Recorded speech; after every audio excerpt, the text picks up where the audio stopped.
دو عمل شروع کر دیں. ایک تو مغرب کے بعد 125 مرتبہ آیت الکرسی پڑھیں. اول آخر 11 مرتبہ درود شریف. مغرب کی نماز سے جب فارغ ہو جائیں تو آپ یہ اپنا عمل شروع کر لیں. درمیان میں بات نہیں کریں. بہت ضروری بات ہو تو ایک آدھ جملہ بولیں، ورنہ بات نہ کریں. تو 125 مرتبہ آیت الکرسی، اول آخر 11 مرتبہ درود شریف. یہ 41 ڈیز آپ نے پابندی سے کرنا ہے. ناغے کے دن آ جائے تو بعد میں پورے کر لیں، ورنہ یہ 41 ڈیز مسلسل کریں. اور ایک کٹورے میں پانی رکھیں، پانی دم کریں. پانی گھر کے جو افراد جن کو پلا سکیں وہ پئیں، باقی گھر میں چھڑک دیں اور دعا خیر کر لیں. تو یہ ایسی زبردست چیز ہے، کسی قسم کے جادو ٹونے اثرات نظر سب جو ہے وہ ٹوٹ جائے گی، اور آپ دیکھیں گی کہ حالات جو ہے سازگار ہونے لگے. دوسرا عمل کرے سورہ کہف. یہ 16ویں پارے میں جو سورہ کہف، یہ سورہ کہف جو ہے یہ روزانہ 7 مرتبہ تلاوت کر، اور یہ 7 دن عمل کرنا ہے آپ نے. تو 7 مرتبہ 7 دن کا یہ عمل آج شروع کر لیں اگر، تو بس یہ اگلے 7 دن تک روزانہ 7 مرتبہ، دن بھر میں آپ مختلف موقع بھی اس کو پورا کر لیں. بس آپ سمجھے انشاءاللہ آپ کے مالی معاملات خزانہ غیب سے جو ہے اللہ حل فرما دیں گے. کہ سورۃ آل عمران آیت نمبر 83 یہ 7 مرتبہ پڑھنا ہے. اس کے پیشانی کے بالوں کو پکڑ کے 7 مرتبہ پڑھ کے اس کے چہرے پہ 3 پھونکے مار دیا کریں. جب بھی موقع ملے یہ کر لیں، سوتے میں کر لیں، اگر جاگتے بھی نہیں کراتی تو اس طرح کرتے رہیں. یہ 21 دن کر لیں، انشاءاللہ زید ہٹ درمی ختم ہو جائے گی اور تابعداری کے ساتھ انشاءاللہ کھانے لگے گی اور خوش رہے گی. یہ سورۃ انعام آیت نمبر 124 124 نمبر آیت ہے. یہ آیت تو سمجھو کہ آل ان ون ہے. یہ قبولیت دعا کے لیے ہے. آپ یہ چاہتے جو مانگے وہ مل جائے، جب بھی مانگے مل جائے. تو قبولیت دعا کے لیے، اور دعا کے اندر آپ جو چاہے مانگیں اس کے لیے اس کے اندر زبردست تاثیر ہے. اس آیت کا کمال یہ ہے کہ اللہ کا لفظ پاس دو جگہ آتا ہے. پاس اللہ کا لفظ دو جگہ آتا ہے. جب آیت پڑھ کے آپ پہلے اللہ پر رکیں گے تو وہاں رک جائیں. اب یہاں پر آپ دعا مانگنا شروع کر دیں. دعا مانگ لیں، اپنی پوری کر لی دعا. اب آگے اللہ کہہ کے وہ آیت کا اگلا ٹکڑا پورا کر لیں. کمال کی تاثیر ہے. آپ 11 مرتبہ بھی ایسا کر لیں گے تو آپ کی دعا قبول ہو جائے گی. اور تہجد کے وقت اگر کوئی بیٹھ کے کرے گا تو دعا کے رد ہونے کا سوال ہی نہیں ہے. تو وہ آیت ہے. اعوذ باللہ من الشیطان الرجیم.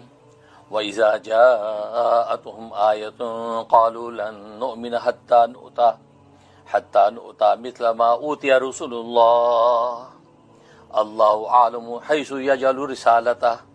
ترجمہ.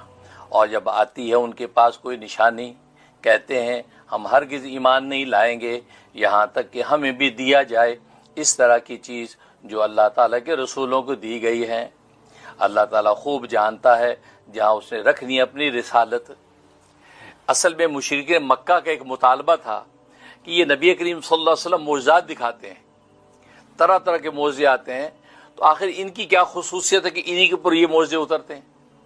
آخر ہم تو یہ تو ایک در یتیم ہے، یتیم بچہ اس منزل پہ پہنچ گیا اور مال و دولت و منصب بھی کوئی نہیں ہے، اور ہم تو بڑے بڑے سردار ہیں اور ہمارے تو نسلوں کے نسل سرداری میں چلی آ رہی. آخر کیا اس کی خصوصیت؟ اس کو یہ مل گیا کمال کہ اس کے ہاتھ میں معجزے ظاہر ہوتے ہیں، ہمارے ساتھ کیوں نہیں ہوتا؟ اگر اللہ تبارک و تعالی ہمیں بھی اس طرح کی نشانیاں دے، ایسے معجزہ ہمارے ہاتھ سے ظاہر کرے، تو پھر ہم سوچیں گے کہ ہم اس رسول کو مانے کہ نہ مانے. یہ اس طرح کے مطالب ہے کہ اس پر اللہ تبارک و تعالی آیت اتاری کہ بھائی یہ جو نشانی آتی ہے نا نبیوں کے پاس، یہ اللہ جو ہے جس کو چاہے رسالت و نبوت دیتا ہے. یہ استفائی چیز ہے، یہ جو ہے آپ کی اپنے زور کی چیز نہیں ہے. ٹھیک ہے نا؟ کہتا ہے کہ یہ الیکشن نہیں ہے، سلیکشن ہے. یہ الیکشن نہیں ہے، سلیکشن ہے. اللہ جس کو سلیکٹ کر دیتے اس کو دیتے ہیں، اس کو رسالت ملتی ہے. تو یہ نہیں کہ تم کس میں صلاحیت اس کو دیں جس میں نہیں. ایسا نہیں ہے. اللہ تبارک و تعالی جہاں چاہے رسالت رکھے. لہذا یہ کہنا کہ ہمیں اسی طرح کی نشانی و معجزہ ہمیں بھی ملے جیسے اس کو ملا ہے، یہ نہیں ہو سکتا. اس میں آپ نے دیکھا مثل ما اوتی رسول اللہ، یہ اللہ کا لفظ ہے. یہاں رک جائیں، یہاں پہ دعا کریں، یا اللہ میرا فلاں کام ہو جائے، فلاں حاجت پوری ہے، فلاں مشکل دور ہے. دعا مانگ لیں خوب. اور لکھا ہے کہ 25 مرتبہ ایک دعا کو دہرائیں تو دی بیسٹ ہے. مطلب کاروبار کی مندی جاری کہ کاروبار خوب چل جائے، یا اللہ کاروبار خوب چل جائے، کاروبار میں برکت، تو 25 مرتبہ اس کو دہرا لیں اپنی دعا کو. اولاد نہیں ہے تو 25 مرتبہ یا اللہ یہ نیک سارے اولاد عطا فرما دے، یا اللہ اولاد دے، یا اللہ. 25 مرتبہ دہرا لیں. پھر اگلا ٹکڑا پڑھ لیں اللہ عالم ایسو یجعل رسالتہ، یہ کہہ کے جو ہے پھر اس کے بعد اختتامی دعا کر کے فارغ ہو جائے. یہ کمال کی چیز ہے.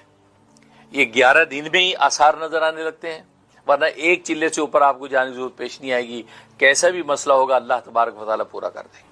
اور دوسرا فائدہ اس میں، کوئی عہدہ حاصل کرنا چاہتے ہیں آپ، کوئی بادشاہت کا عہدہ ہے، وزارت کا عہدہ ہے، کوئی اور عہدہ لینا چاہتے ہیں، یا اپنی جاب کے اندر کوئی پروموشن چاہتے ہیں، کمال کی تاثیر ہے، اسی آیت کو اسی طرح پڑھیں اور وہ پہلے اللہ کے اوپر وقف کر کے آپ اس پہ اپنے وہ عہدے کی دعا کر لیں، اس کے بعد اس کو پورا کر لیں، تو یہ جو ہے دعا کر لیں اور تہجد وقت کر لیں تو دی بیسٹ ہے، ورنہ کسی بھی نماز کے بعد کر لیں، انشاءاللہ آپ کو جو بھی عہدہ مطلوبہ ہے وہ آپ کو جائز طریقے سے یہ اس میں تاثیر، اس لیے کہ ظاہر ہے کہ دوا اور غذا کی تاثیر یہ خود اللہ تبارک و تعالی ہی پیدا کرتے ہیں۔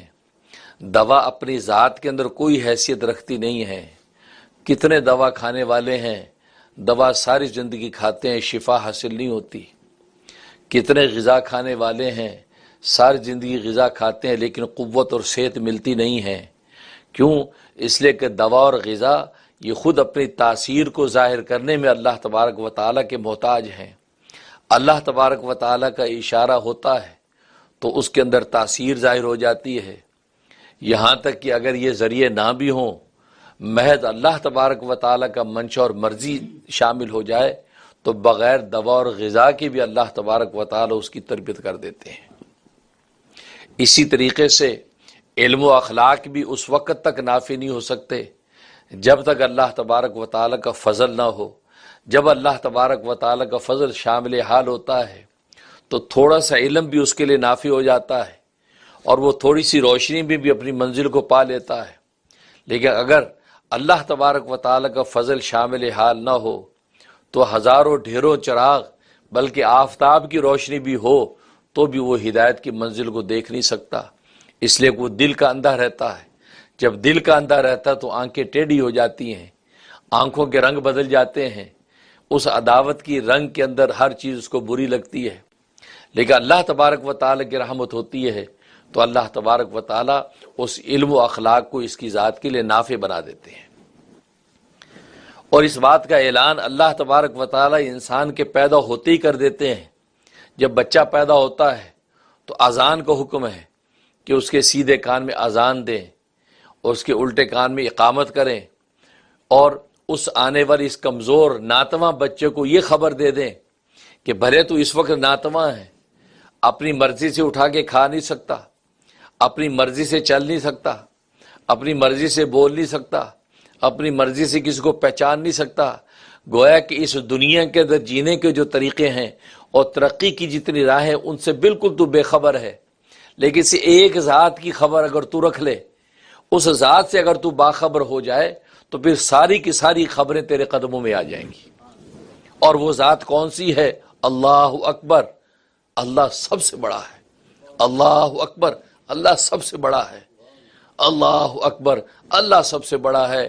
اللہ اکبر، اللہ سب سے بڑا ہے، کیونکہ 4 مرتبہ اذان کے اندر اس کو دہرایا جاتا ہے، اس لیے کہ سمتیں 4 ہیں، انسان کے شب و روز کے احوال 4 ہیں، کہیں مشرق ہے، کہیں مغرب ہے، کہیں شمال ہے، کہیں جنوب ہے، خود انسان کی حالتیں بھی 4 ہیں۔ اس کی تنہائی کی حالت ہے، جلوت اور مجلس کی حالت ہے، اور اسی طریقے سے دن کی حالت ہے، رات کی حالت ہے، 4 اس کی حالتیں ہیں۔ تو گویا کہ کسی بھی حالت میں دنیا کی کسی بھی سمت میں اگر تو ہوگا، بھلے تو ناتواں اور کمزور ہے، لیکن اس ذات سے اگر تو باخبر رہا تو ساری کی ساری طاقتیں تیرے قدموں میں ہیں۔ تو گویا کہ پیدا ہوتی اللہ تبارک و تعالی پیغام اس کے قلب کے اندر پیوست کر دیتے ہیں، اور پھر اقامت کے اندر مزید اس کو اور پختہ کر دیتے ہیں، گویا کہ اشارہ ایک بات کی طرف کر دیتے ہیں کہ اب جب تو بڑا ہوگا تو تجھ پر ایک نماز لازم کی جائے گی، اور نماز وہ اصل عبادت تیری نماز ہی ہے۔